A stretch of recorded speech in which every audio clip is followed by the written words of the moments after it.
ಕೇರಳದಲ್ಲಿರೋ ಈ ಜಾಗಕ್ಕೆ ಕೇರಳದವ್ರಿಗಿಂತ ನಮ್ ಕರ್ನಾಟಕದ ಜನನೇ ಜಾಸ್ತಿ ಭೇಟಿ ನೀಡ್ತಾ ಇದ್ದಾರೆ. ನಮ್ ಕರ್ನಾಟಕದವ್ರು ಯಾಕೆ ಇಲ್ಲಿಗೆ ಯಥೇಚ್ಛವಾಗಿ ಭೇಟಿ ನೀಡ್ತಾ ಇದ್ದಾರೆ? ಈ ಜಾಗ ಆದ್ರೂ ಇರೋದು ಎಲ್ಲಿ ಅಂತ ನೀವು ಯೋಚಿಸ್ತಾ ಇದ್ರೆ, ಈ ಜಾಗ ಬೇರೆ ಯಾವುದೂ ಅಲ್ಲ, ಮಡಾಯಿಕಾವು ಭಗವತಿ ದೇವಸ್ಥಾನ. ಹೌದು, ನಮ್ಮ ನಿಮ್ಮೆಲ್ಲರ ಪ್ರೀತಿಯ ಡಿ ಬಾಸ್ ಕೂಡ ಇಲ್ಲಿಗೆ ಭೇಟಿ ನೀಡಿದ್ದಾರೆ. ಅದಾದ್ಮೇಲೆ ನಮ್ ಕನ್ನಡಿಗರು ಎಷ್ಟು ಜನ ಭೇಟಿ ನೀಡಿದ್ದಾರೆ ಅಂದ್ರೆ ನೀವು ನಂಬಲ್ಲ. ಇಲ್ಲಿರೋ ಪ್ರತಿಯೊಂದು ಬೋರ್ಡ್ ನಲ್ಲೂ ಇಂಗ್ಲಿಷ್ ಮಲಯಾಳಂ ಜೊತೆ ಕನ್ನಡನೂ ಮೆನ್ಷನ್ ಮಾಡಿದ್ದಾರೆ.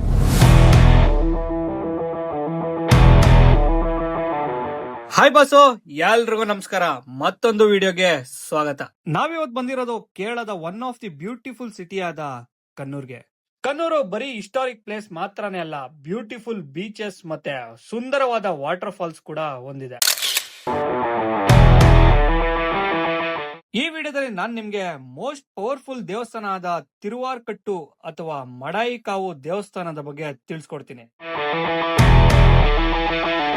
ಇದೇ ಪಾರ್ಕಿಂಗ್ ಏರಿಯಾ ತುಂಬಾ ವಿಶಾಲವಾಗಿದೆ. ನಮ್ ಗಾಡಿನ ಅಲ್ಲಿ ಪಾರ್ಕ್ ಮಾಡಿ ಮುಂದಕ್ಕೆ ಹೊರಟ್ವಿ.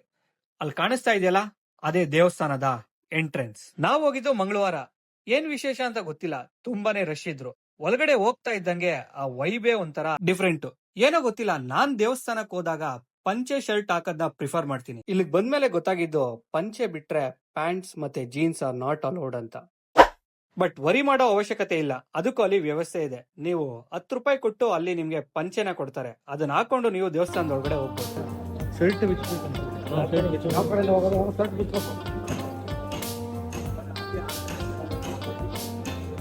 ನೋಡಿ, ಇಲ್ಲೇ ಪಂಚೆ ಕೊಡ್ತಾರೆ. ಪಂಚೆ ಕೊಡ್ತಾರೆ, ಇಲ್ಲೇ ಪಂಚೆ ಕೊಡ್ತಾರೆ. ಇಲ್ಲೇ ಬೇಕಾದ್ರೆ ಶರ್ಟ್ಗಳನ್ನ ಅಲ್ಲಿ ತಕ್ಬಿಟ್ಟು ಹೋಗ್ಬೋದು. ಬನ್ನಿ ಅಲ್ಲಿ ಬಿಚ್ಚಿಬಿಟ್ಟು ಬಂದ್ಬಿಡೋಣ. ಶರ್ಟ್ ಎಲ್ಲ ಬಿಚ್ಚಿಬೇಕು.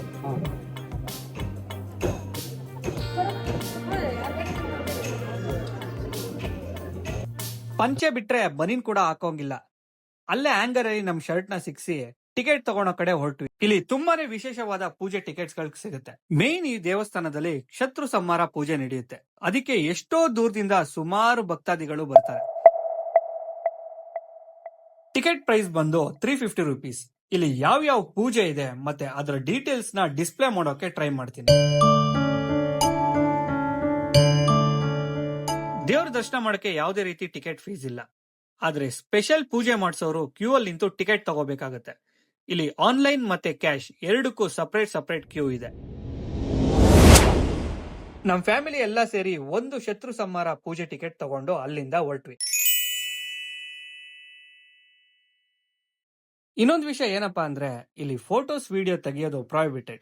ನಾನು ಎಷ್ಟಾಗುತ್ತೋ ಅಷ್ಟು ವಿಡಿಯೋ ಕ್ಯಾಪ್ಚರ್ ಮಾಡಕ್ಕೆ ಟ್ರೈ ಮಾಡಿದ್ದೀನಿ. ಒಳಗಡೆ ಹೋಗಿ ದೇವ್ರ ದರ್ಶನ ಮಾಡೋಕ್ಕಿಂತ ಮುಂಚೆ ದೇವಸ್ಥಾನದ ಹಿಸ್ಟ್ರಿ ತಿಳ್ಕೊಳ್ಳೋಣ. ಕೆಲವರು ಹೇಳೋ ಪ್ರಕಾರ ಈ ಊರಿನ ಜನರು ತುಂಬಾ ಸಂತೋಷ, ಪ್ರೀತಿ, ವಿಶ್ವಾಸದಿಂದ ಜೀವನ ನಡೆಸ್ತಾ ಇರ್ತಾರೆ. ಆಗ ಈ ಊರಲ್ಲಿರೋ ಜನರಿಗೆಲ್ಲ ತುಂಬಾನೇ ಕಷ್ಟ ಕೊಡ್ತಾ ಇರ್ತಾನೆ. ಅವನ್ನ ಸಂಹಾರ ಮಾಡೋಕೆ ದೇವರು ಭದ್ರಕಾಳಿ ರೂಪ ತಾಳ್ತಾರೆ.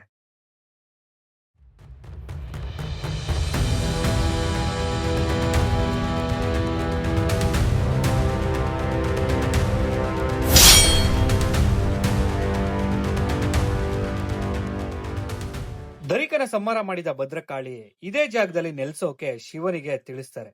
ಶಿವ ಪರಶುರಾಮನನ್ನು ಕಳಿಸಿ ಇಲ್ಲಿ ದೇವಸ್ಥಾನ ಕಟ್ಟೋಕೆ ಆಜ್ಞೆ ಮಾಡ್ತಾರೆ. ಆಗ ಪರಶುರಾಮ ಈ ದೇವಸ್ಥಾನ ಕಟ್ಟಿದ್ದಾರೆ ಅಂತ ನಂಬಲಾಗುತ್ತೆ. ಇನ್ನ ಹಲವಾರು ಕಥೆಗಳು ಹೇಳ್ತಾರೆ, ಎಲ್ಲ ಜನರ ನಂಬಿಕೆ. ದೇವಸ್ಥಾನ ಇತಿಹಾಸ ತಿಳ್ಕೊಂಡಾಯ್ತು, ಈಗ ದೇವರ ದರ್ಶನ ಮಾಡೋಕ್ ಹೋಗೋಣ ಬನ್ನಿ. ದೇವಸ್ಥಾನದ ಒಳಗಡೆ ಹೋದಾಗ ಮೊದಲು ನಮ್ಗೆ ಸಿಗೋದೆ ಶಿವನ ಸನ್ನಿಧಿ. ದೇವರ ವಿಗ್ರಹ ಫೋಟೋ ಹಾಕೋಕೆ ಟ್ರೈ ಮಾಡ್ತೀನಿ. ಇಲ್ಲಿಗೆ ಬಂದದ್ ಮಾತ್ರ ಅಲ್ಲ, ಇಲ್ಲೇ ನೆಲೆಸಿದ್ದು. ಹಂಗೆ ಮುಂದೆ ಬಂದ್ರೆ 9 ದೇವರಗಳ ವಿಗ್ರಹ ನಾವು ನೋಡಬಹುದು. ಅದರಲ್ಲಿ ಗಣಪತಿ, ಚಾಮುಂಡಿ, ಶಿವ, ಇನ್ನ ಹಲವಾರು ದೇವರುಗಳ ವಿಗ್ರಹ ಇದೆ. ಆ ಕ್ಷಣದೊಳಿಂದ ಭಕ್ತ ಜನಕ್ಕೆ ವರಮಳೆಯು ಸುರಿಯಿತು. ಈಗ ಮಡಾಯಿಕಾವು ಭಗವತಿ ಅಥವಾ ಭದ್ರಕಾಳಿ ವಿಗ್ರಹನ ಡಿಸ್ಪ್ಲೇ ಮಾಡ್ತೀನಿ ನೋಡಿ.